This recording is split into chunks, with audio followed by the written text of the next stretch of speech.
Hello students, আমাদের class রুটিনের কথা মতো ক্লাস 12-এর থার্ড সেমের বাংলার একটি চ্যাপ্টার নিয়ে আমরা এসেছি আজকে। তো প্রথমে একটা কবিতা দিয়ে শুরু করলাম ক্লাসটা। কবিতাটা খুবই ভালো কবিতা, একজন আধুনিক কবি এখনের সমসাময়িকের যে এখন আধুনিক কবি কবি শ্রীজাত বন্দ্যোপাধ্যায়ের লেখা কবিতা অন্ধকার লেখাগুচ্ছ। কবিতাটা তোমাদের খুবই ভালো লাগবে, তোমরা দেখো, অবশ্যই তোমাদের ভালো লাগবে কবিতাটা। কবিতা প্রসঙ্গে আসছি। প্রথমে কবিতার নামকরণ যেটা, সেটা অন্ধকার লেখাগুচ্ছ। তোমরা দেখতে পাচ্ছ কবিতাটা, সমস্ত কবিতাটা এখানে দেওয়া আছে। তো অন্ধকার লেখাগুচ্ছ জিনিসটা কি সেটা নিয়ে একটু বলি। তোমরা পরবর্তীকালে কবিতাটা পড়লে বুঝতে পারবে যে কবিতাটাতে কি বলা হয়েছে।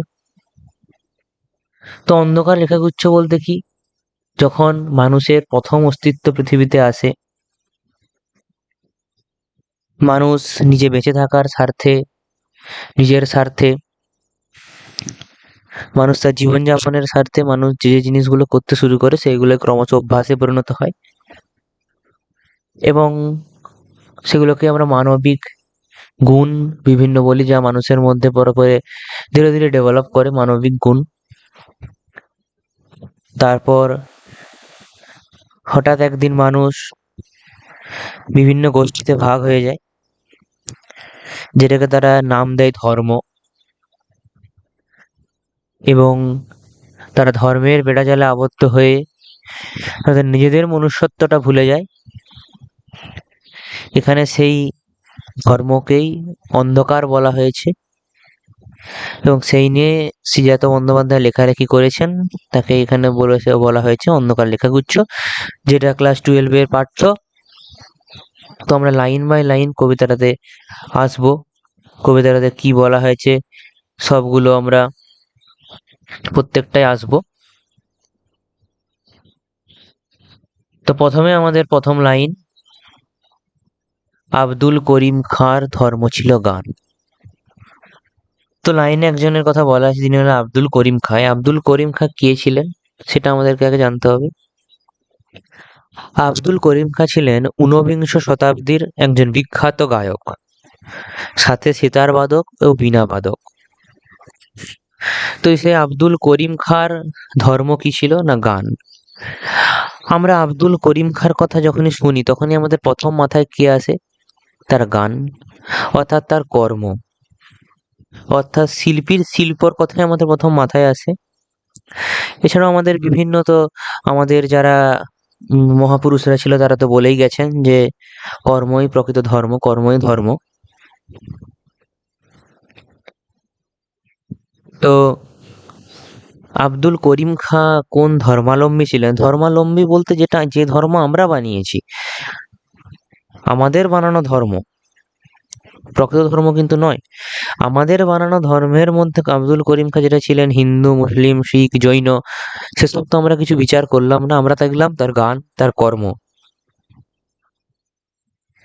তারপর আমরা আসছি আইনস্টাইনের ধর্ম, সরি,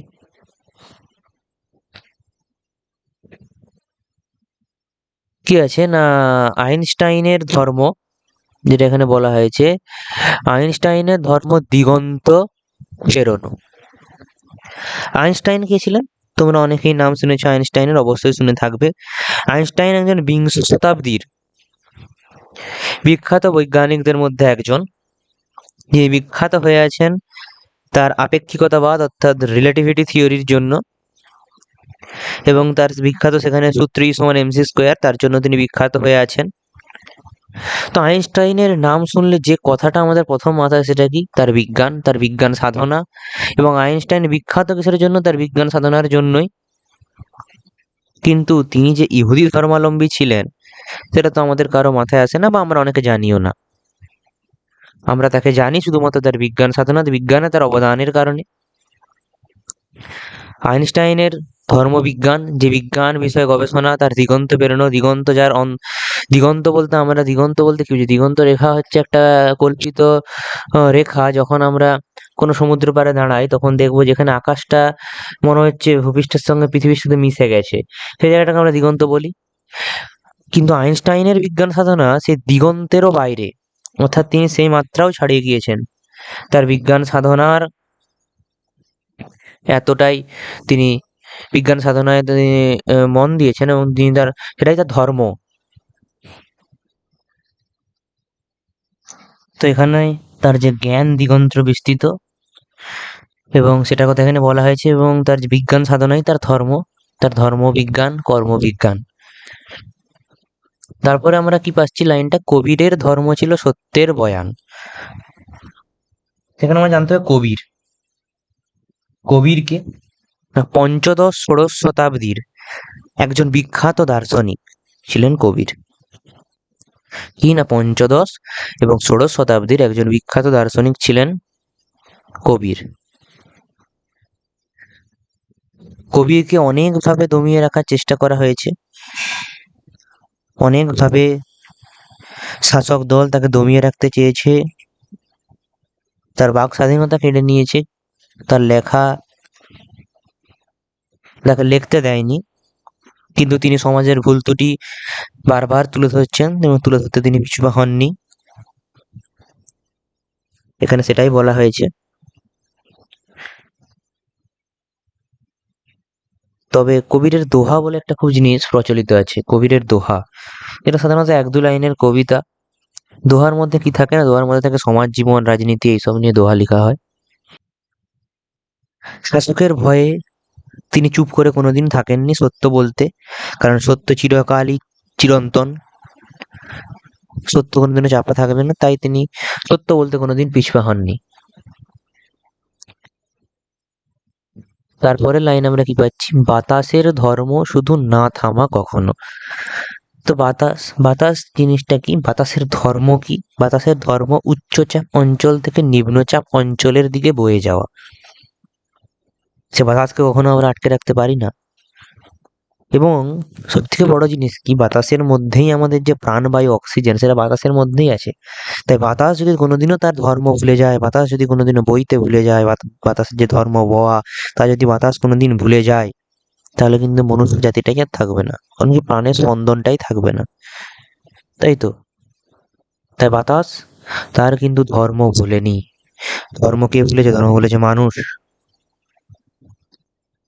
তারপর আমরা কিসে আসছি না, গার্সিয়া লোরকার ধর্ম ছিল ধর্ম কবিতার জিত। তো গার্সিয়া লোরকা কে ছিলেন? না, সরি, একটা লাইন মিস করলাম।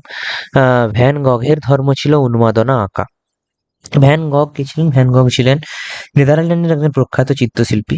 এখানে তাকে উন্মাদ বলা হয়েছে কেন? কারণ তিনি মানসিক ভারসাম্য ঠিক রাখতে পারতেন না, এবং এইভাবেই তিনি একদিন আত্মহত্যা করে ফেলেছিলেন। এবং ভ্যান গঘের যে চিত্রশিল্পগুলো তার ভ্রাতার দ্বারা 20 বছর পর প্রকাশ পায়, তার ভাইয়ের দেখা 20 বছর পর সেগুলো প্রকাশ পায়, এবং প্রকাশ করার সাথে সাথে খুব মারাত্মকভাবে সেগুলো জনপ্রিয় হয়।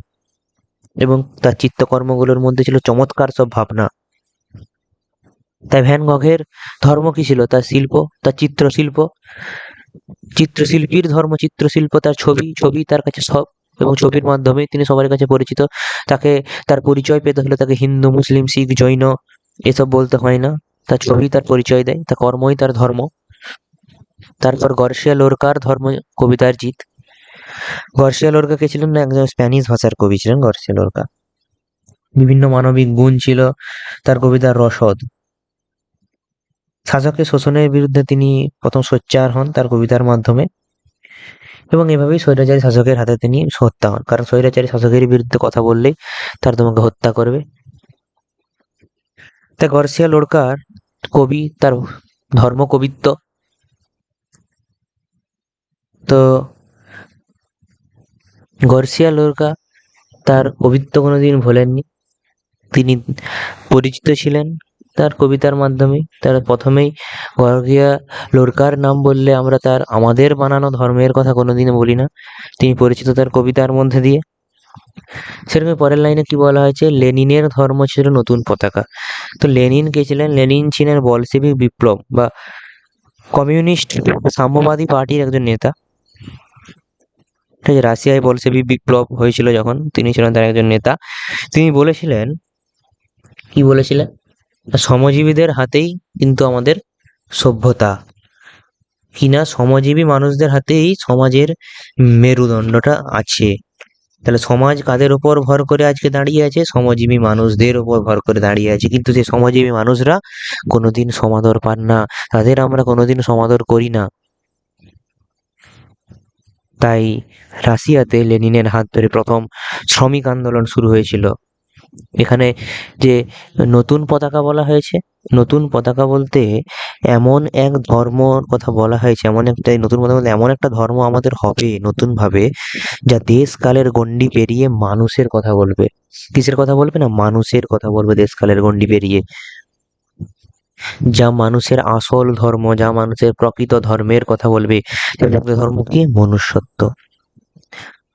তারপরে লাইনে আমরা আছে, তারপরে লাইনে কি বলেছে? তারপরে লাইনে বলেছে, আগুনের ধর্ম আজও ভস্যের চরিত। আগুনের ধর্ম কিনা, আগুন কখন আবিষ্কার হয়েছে? যখন আদিমকালে, যখন পাথরে পাথরে ঘষা লেগে কিংবা গাছে গাছে দাবানলের মাধ্যমে আগুন লেগে যায়, তখন আগুনের ধর্ম কি ছিল? তখন আগুনের ধর্ম ছিল সেই সব কিছু জ্বালিয়ে পুড়িয়ে ধ্বংস করে দেওয়া, ভস্য করে দেওয়া। সেই একই জিনিস এখনো আছে, আজকেও আগুনের ব্যবহার একই। আগুন সে ধ্বংস ভস্য করতেই কাজে লাগে। আগুন জ্বালানোর ফলে ভস্মই হয় কোনো একটা জিনিস। তো আগুনের কি ধর্ম পাল্টে গেছে? আগুনের চরিত্র পাল্টে গেছে? আগুনের ধর্ম ভস্ম করাই আছে? পাল্টে গেছে মানুষ। মানুষ তার প্রয়োজনে সে নিজেকে পাল্টে নিয়েছে। কিন্তু মানুষ পাল্টেছে কেন? সকল জিনিস তো একই আছে। এখানে কি তারপরে লাইনে কি বলেছে? এত এত ধর্ম কিন্তু একই রয়ে থাকে। খুব একটা সুন্দর লাইন এখানে বলা হয়েছে কি না, যে এখানে আমরা পড়লাম আব্দুল করিম খাঁর কথা আমরা পড়লাম। কার কার কথা আমরা পড়লাম? এখানে আমরা পড়েছি আব্দুল করিম খাঁর কথা পড়েছি। তারপরে আমরা কার কথা পড়েছি? তারপরে আমরা পড়েছি আইনস্টাইনের কথা। তারপরে আমরা পড়েছি কবিরের কথা। আমরা একটা প্রাকৃতিক উপাদান বাতাসের কথা বললাম, বাতাস এটা একটা প্রাকৃতিক উপাদান, বাতাস। তারপরে আমরা কার কথা পড়েছি? তারপরে আমরা পড়েছি ভ্যান গঘের কথা পড়েছি। তারপরে আমরা পড়েছি কার কথা? তারপরে আমরা পড়েছি গার্সিয়া লোরকার কথা আমরা পড়েছি। তারপরে আমরা পড়লাম সাম্যবাদী নেতা লেনিনের কথা। এরা প্রত্যেকে কিন্তু আলাদা আলাদা।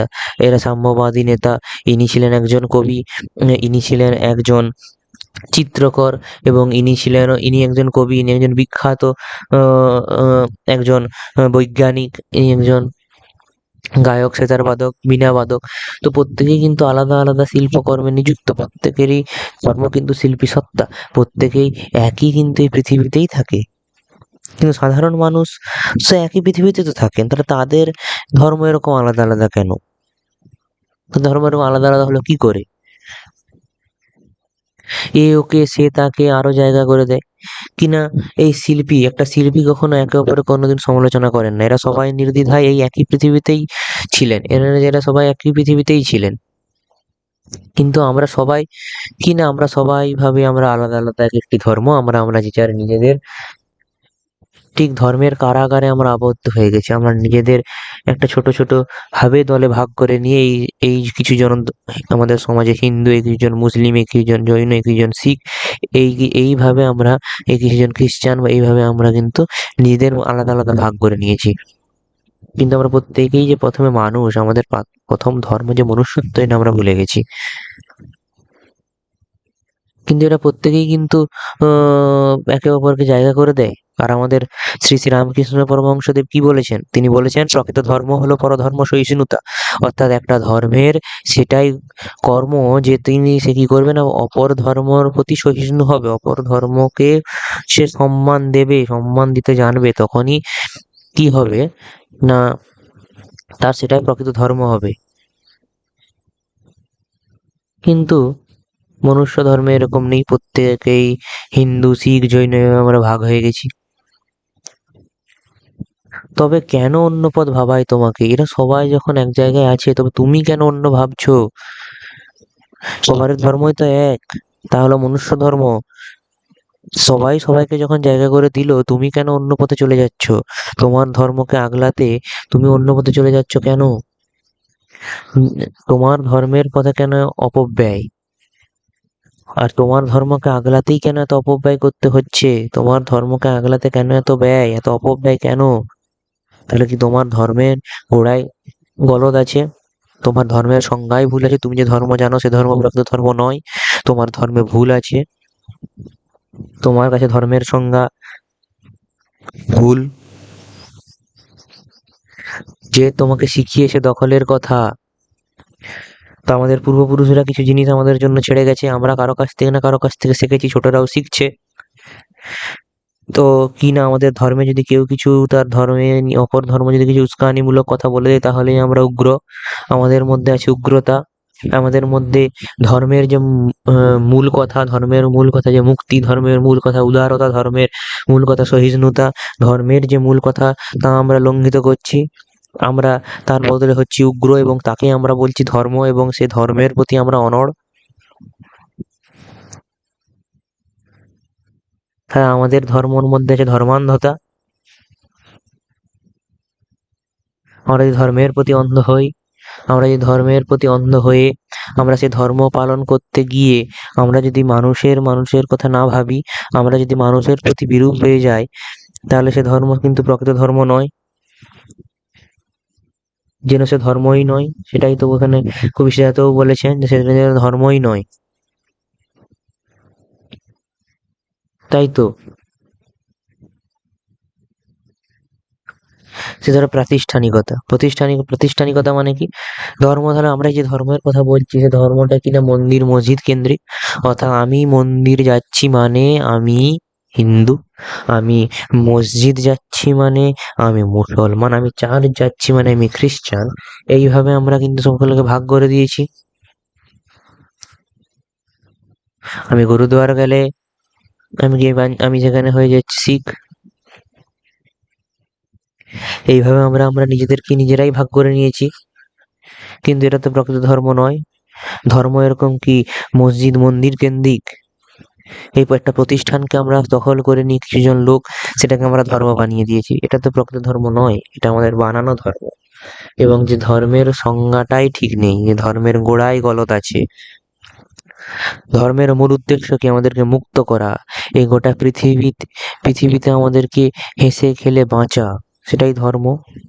যা আমাদের মনুষ্য ধর্ম, একে অপরকে সুখ দুঃখে সাহায্য করা, যা আমাদেরকে মনুষ্য ধর্ম শেখায়, এটাই ধর্মের মূল কথা। এখানে তাই যেহেতু প্রাতিষ্ঠানিকতা বলতে এখানে তিনি অনেক কিছু সরি এখানে তিনি অনেক কিছু বুঝিয়েছেন এই প্রাতিষ্ঠানিকতার মাধ্যমে। আমরা যে ধর্মের কথা ভাবছি সে ধর্ম কিন্তু আমাদেরকে মুক্ত করেনি। সে ধর্ম নিয়ম মাফিক একটা বেড়াজাল, প্রাতিষ্ঠানিক ধর্ম। ঠিক যেন একটা পৃথিবীর মধ্যে আমরা আমাদের নিজেদের একটা ছোট পৃথিবী তৈরি করে নিয়ে একটা ছোট্ট কোণায় পড়ে আছি পৃথিবীর। আমাদের বাইরের জগৎটা অনেক বড়। আমরা যেন ঠিক কুয়োর ব্যাঙ। স্বামী বিবেকানন্দর মতে আমরা যেন ঠিক কুয়োর ব্যাঙ। তো বাইরের জগৎটা সম্পর্কে আমরা জানিই না।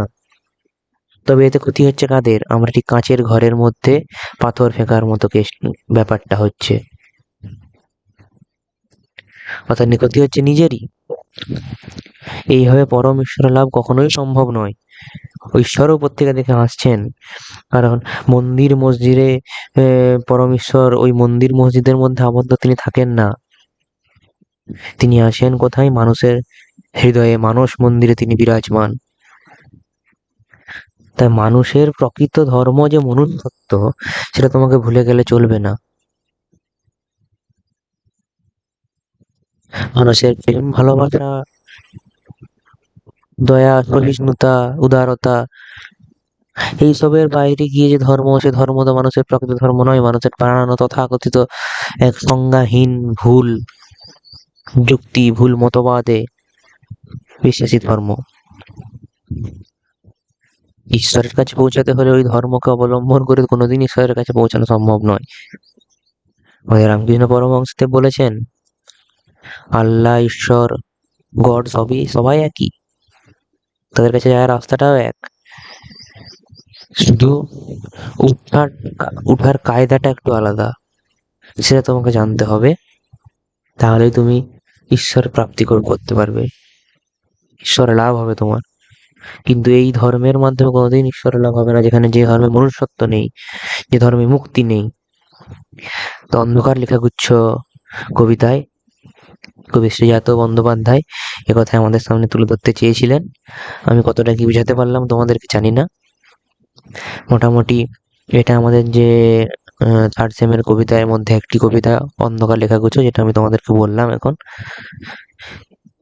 তো যে কথাগুলো বললাম সে কথাগুলো কিছুটা ছোট আকারে আমাদের পরবর্তী পেজে দেওয়া আছে। এই যে অন্ধকার লেখাগুচ্ছ কবিতার বিশেষ কিছু জায়গার বিশ্লেষণগুলো আমরা কিছু কিছু জায়গার, এই যে আব্দুল করিম খাঁ, আইনস্টাইন, কবির, ভ্যান গং, গার্সিয়া লোরকা এবং লেনিন ইত্যাদি জায়গাগুলো কিন্তু একটু এখানে ভালোভাবে বুঝিয়ে দিয়েছে, যেটা তোমাদের পরবর্তীকালে পড়তে সুবিধা হবে, তার জন্য এটা করা। এগুলো তোমরা পড়ে নেবে, পড়ে তোমরা কবিতাটা আরেকবার পড়বে, দরকার হলে তোমরা ভিডিওটা বারবার শুনে জায়গাগুলো ঠিকভাবে খেয়াল করবে। তোমরা দেখতে পাচ্ছ কিনা দেখবে জায়গাগুলো। এর কোশ্চেন পর দেওয়া হবে, টেলিগ্রাম গ্রুপে পিডিএফ আমি দিয়ে দেবো কোশ্চেনের। এখন তোমরা পড়ো ভালোভাবে, জিনিসগুলো রেডি করো এখন। ঠিক আছে, তাহলে আজকে এই পর্যন্তই। সকলকে ধন্যবাদ জানি। আমার আজকের এই 12-এর ফার্স্ট সেমের যে উদ্বোধনী ক্লাসই বলতে পারো তোমরা, এটা শুরু করলাম কবিতাটা দিয়ে, একটা খুব সুন্দর কবিতা দিয়ে। এটা এখানে শেষ হচ্ছে। সবাইকে থ্যাঙ্কস। সাবস্ক্রাইব করবে, এরকম আরও ক্লাসের ভিডিও আসতে চলেছে। বেশি সাবস্ক্রাইবার হলে তবে আমরা ভালোভাবে লাইভ ক্লাসগুলো করতে পারবো তোমাদেরকে। বিশেষ কিছু চ্যাপ্টার যেগুলো বোর্ড ওয়ার্ক বেসড আরও, সেগুলো করতে খুবই অসুবিধা হয় যদি লাইভ না করা যায়। তোমরা সাবস্ক্রাইবার বাড়ালে অবশ্যই সেগুলোর দিকে ভাবা হবে এবং কোয়ালিটি এডুকেশন তোমাদেরকে দেওয়া হবে। Thank you.